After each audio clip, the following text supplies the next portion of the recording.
Hello everyone, this is another GTA 6 leak. You will love what we have now, adult entertainment missions, things Rockstar shouldn't add in the game part 2, facts and more. Come with us as we disseminate everything. But before we get started, don't forget to smash the like and subscribe button for more awesome content. It is anticipated that GTA 6 will feature a large amount of adult entertainment, especially in missions and encounters involving strip clubs and other adult-themed activities. Compared to earlier games, players may anticipate more immersive experiences in strip clubs. This could contain objectives centered around the nightlife scene, opportunities for private dances, and interactions with dancers. There are rumors that the game will have a wide range of adult activities, such as going to strip clubs and doing side missions with characters from the adult entertainment business. In adult venues, Lucia and Jason, the main characters, might interact with strippers and other people. This could result in interesting side missions or story arcs. As per the narrative format of the series, these exchanges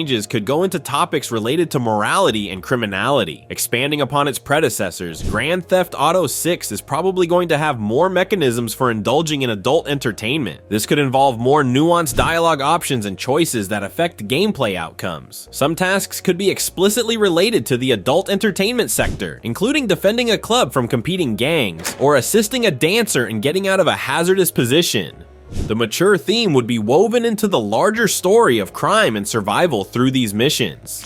For now, let's continue our discussion about those things that Rockstar shouldn't add to the game. I know that things have changed in 2024. People are more sensitive to certain topics, and game companies are more careful not to offend anyone, but this is Grand Theft Auto. The series was built on pushing the boundaries of being gritty, vulgar, and unabashedly funny. To take that away in an attempt to modernize would be to take away what makes GTA special in the first place. I know that some people will argue that since it's not 2004 or 2013, you can't get away with the same edgy, borderline offensive content that GTA used to thrive on. But should GTA really be about adapting to these changes to the extent that it has? If GTA 6 loses, it won't feel like a watered down version of the franchise. Rather, it will feel like a whole new game. The GTA franchise is synonymous with being a satirical take on society, with all its absurdities and flaws exposed in a no-holds-barred fashion. If you're going to neuter the series to the point where it's afraid to offend, then don't even call it GTA anymore. Remember the Saints Row reboot? The original games were shamelessly sleazy, pushing the envelope with absurd humor, but the reboot was such a disaster that it alienated the core fans who loved it for being so outrageous. The end result was a game that felt bland and safe, and it was honestly out of touch with what made it popular. Rockstar watered down the content to appeal to a modern audience, risking losing the very identity of the franchise.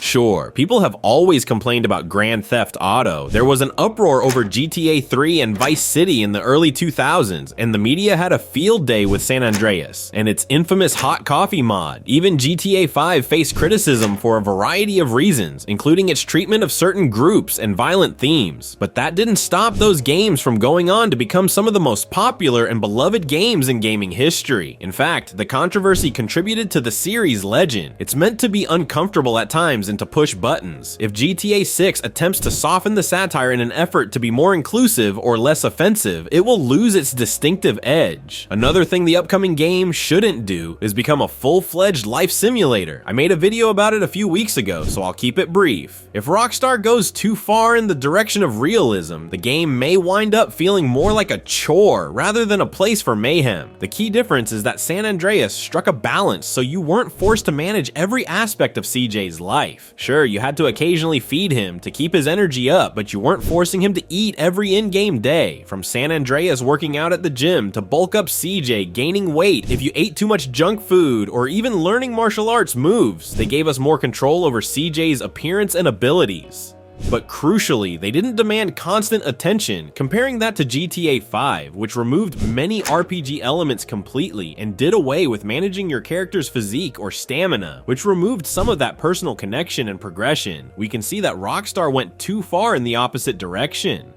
However, what we definitely don't need in GTA 6 is Rockstar overcompensating by adding too much realism. I'm all for RPG elements returning and allowing us to customize and build up our characters in meaningful ways. Full-fledged life simulator where we have to take care of things like paying rent or charging electric cars, which will take all the fun out of the game. We play Grand Theft Auto as an escape from reality. It's about chaos, freedom, and being able to do things that would never be possible in real life. If Rockstar puts too much effort into simulating real life, then where's the fun and escape? If I wanted to worry about gas prices or getting stuck in traffic, I would go for a real drive in GTA. I want to drive a sports car, outrun the police, and cause mayhem without having to worry about constantly filling up my tank with gas. Let's not even discuss some of the more absurd suggestions made by fans. They range from extremely realistic car damage physics to including everyday tasks like cooking, paying taxes, and attending classes to learn new skills. Come on. This is Grand Theft Auto, not The Sims. Sure, games like Red Dead Redemption 2 managed to pull off realism in a subtle and compelling way, but even then, the demands of keeping Arthur clean, fed, and rested could occasionally feel like too much in a fast-paced world like GTA. The next thing we definitely don't need in the upcoming game is that boring, overly safe traffic system we had in GTA 5.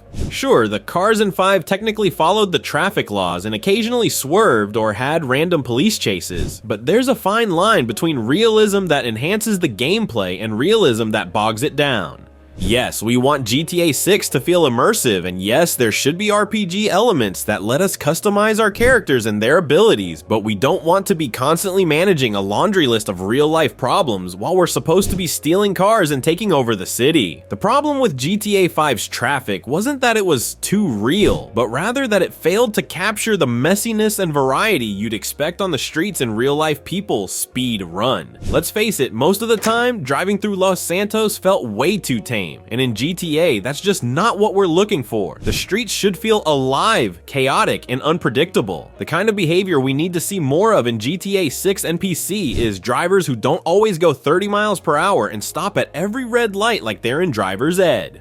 Vice City's streets should be crowded with people driving cars that weave in and out of traffic, speed past you on the highway, and occasionally just lose control and cause accidents. Imagine how awesome it would be if there were more frequent police chases rather than just a few sporadic incidents. More personality in traffic would be great. The modding community has already done a fantastic job of adding some of these elements to the game, so there's no reason Rockstar couldn't implement them in Grand Theft Auto 6.